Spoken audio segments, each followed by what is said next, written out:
Taking I aim, therefore I am into business and philanthropy. Fulfilling a big personal goal is hard enough. But what happens when you establish goals not just for yourself, but for others as well? This is a scary prospect. I would argue that it involves a lot more work. But it's also where you can have the biggest impact on the world around you.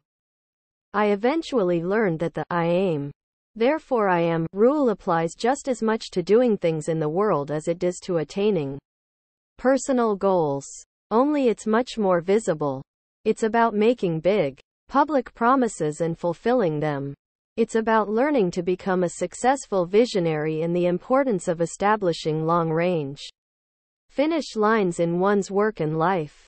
It is about making huge moonshots, facing risk and failure, keeping the faith, and trying again and again.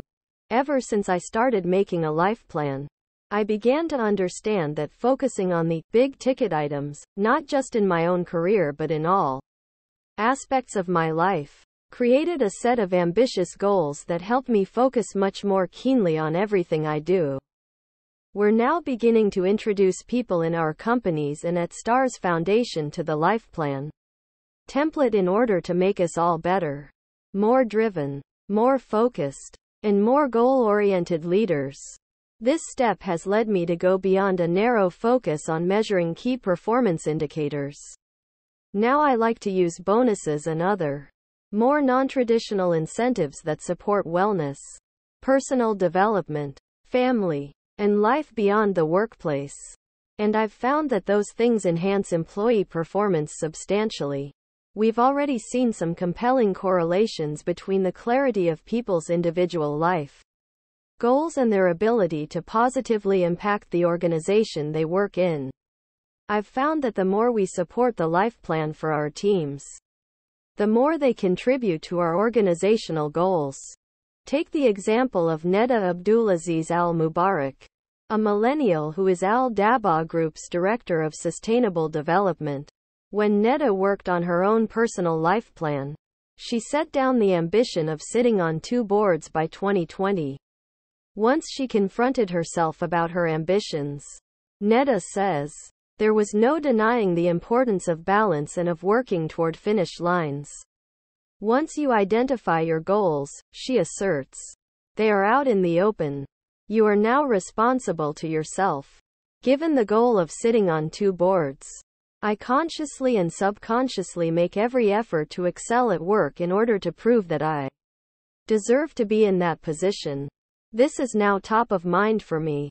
And even when it slips, it's still in the back of my mind. Organizations as a whole benefit from having the equivalent of a life plan. In the business world, these are called strategic plans. And they typically lay out strategic goals in 1, 2, and 5-year increments. But they are not holistic. They focus on growth goals in general, without much regard for the finer details that really affect employee morale and productivity. In Al-Daba Group companies, we adhere to the organizational equivalent of a life plan, called the Execution Dashboard, which sets out the vision, mission, strategic thrusts, values, and goals with regard to stakeholders, operations, the organization, our desired impact, and more. For more detail on how this works, see Chapter 10, Exceptional Execution. In my company, we have an ambitious businesspreneurship goal of being one of the top 20 wholly owned global family businesses by 2020.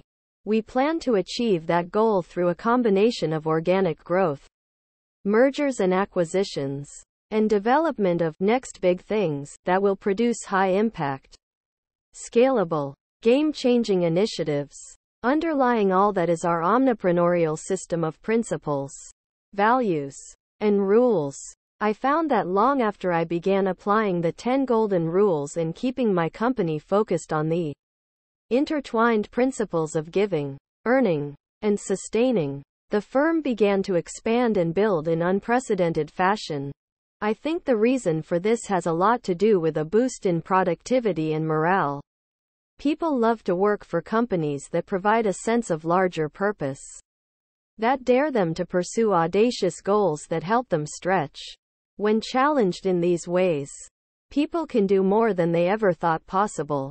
With STARS Foundation, we are on the way to achieving our philanthropreneurial goal of serving 20 million children by 2020.